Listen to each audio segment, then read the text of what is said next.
Hello, I'm Dr. Stephen Andrew Missick. I want to talk about my book, which I wrote, which is entitled The Further Acts of the Apostles According to Abdias of Babylon, Disciple of Jesus Christ, composed and compiled by me. And Abdias of Babylon is a collection of the lives of the 12 apostles in one book. And has come down to us in Latin. And oddly enough, it's never been translated into English. But I felt like this is a very important book, so I was able to, by researching New Testament Apocrypha and lengthy quotations of Abdias of Babylon in medieval sources like the Golden Legend, I was able to reconstruct Abdias of Babylon because I think this is an important book that I want to make available to a wider reading audience. So this is the story of the lives of the 12 apostles based on ancient traditions. And the tradition is that Abdias of Babylon, one of the 72 disciples of Jesus, who was ordained as the Bishop of Babylon by St. Simon and St. Jude, according to tradition, he collected these writings and put them together. And I think these stories are important because Jesus chose these 12 men. And we're looking at history, we're looking at tradition, and we're looking at legend. And most of these stories, I think, do have a strong historical basis. And a lot of these stories can be found in the writings of the early church fathers, such as Eusebius, the father of church history. And there are several apocryphal acts which are attributed to Lucius Quirinus. You got the Acts of John, the Acts of Peter, the Acts of Paul, the Acts of Andrew, the Acts of Thomas. Those are the 5 main books. You also have the Acts of Philip.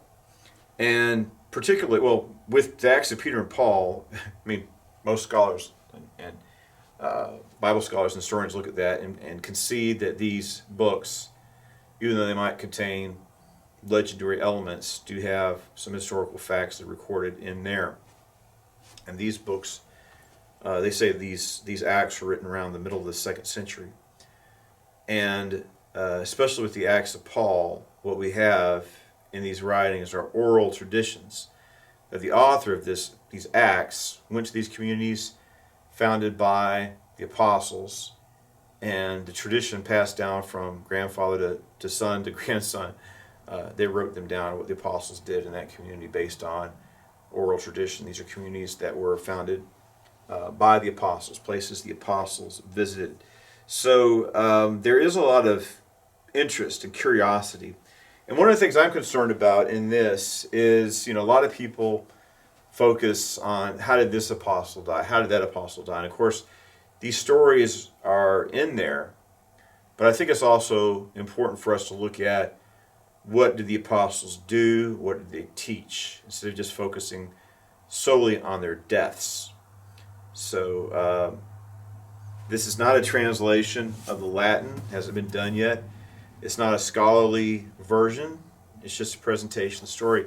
I give an example, like if you get a book called Tales from the Arabian Nights, where somebody read the Arabian Nights and retold the stories.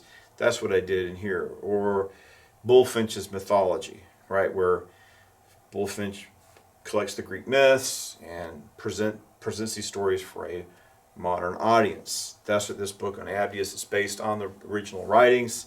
I try to be as close to it, as faithful as possible.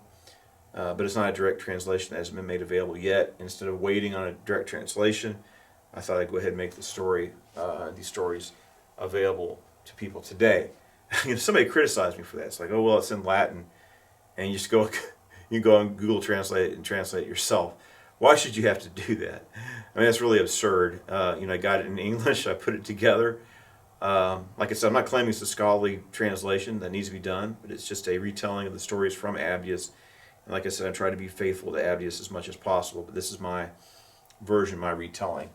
And hopefully we'll have somebody do a scholarly version, but why not have these stories instead of having them kind of imprisoned, or locked away in Latin, and just make it more accessible to a wider audience. And I do believe another thing that's important about these stories is their witness to the global mission of the apostles. How that we have apostles going to places in the Middle East, to Asia, to Africa. The apostles themselves taking the gospel literally to the whole world, the known world of their time. That's the tradition, and that we understand that the gospel is not just for the Western world. It's always, from its inception, been for the world, all languages and cultures and people, as John saw in his revelation. So I hope you can get a copy of this book. Not only did I write it, I illustrated it, and I think it looks very nice. I feel proud of this book, and I hope you can get a copy of it to support my work, and I hope you're blessed by reading it, because it's another thing is we need to learn the scriptures and the apostolic tradition, but also that we take inspiration and edification by the not just the teachings, but the moral lives and example of these men, these people who were very special in that they were handpicked by Jesus Christ, common people, regular men, and I talk about some of the women who were chosen by Christ and what they did as well in this book, but common, simple folk who, in obedience to the commands, the calling of the Lord, changed the world. So, strongly recommend you get my book, Abdias of Babylon, and hope you're able to get it and are blessed thereby. And I'm working on a study guide to go along with this book, and should deal with a lot of the criticisms, because the study guide is going to have an abridged edition. I had to use some King James English in this because of the sources I was deriving the information from. But the study guide, which will be coming out very soon, will be in modern English, and just abridgment of Abdias of Babylon, where I'm taking as few liberties with the text as possible in the study guide to be true as possible, because I had to. Some of this is reconstructing fragmentary sources, so I had to try to fill in some of the gaps in this version. But the next version is going to be, it's going to have an abridged edition of Abdias of Babylon, but additional study information, and like I said, actual study guide in there as well. Also, it's going to have a lot more artwork in it. So hopefully it's continue the blessing. That's what I want to focusing on right now. In this part of this phase of my life, I want to focus on the lives of the 12 apostles, because I think it's very important for us to get back to the original source of the gospel message proclaimed by Jesus Christ. Let's go back to the apostles and what they did and what they said in the scriptures, but also in the apostolic era of the early church. So, thank you. God bless you.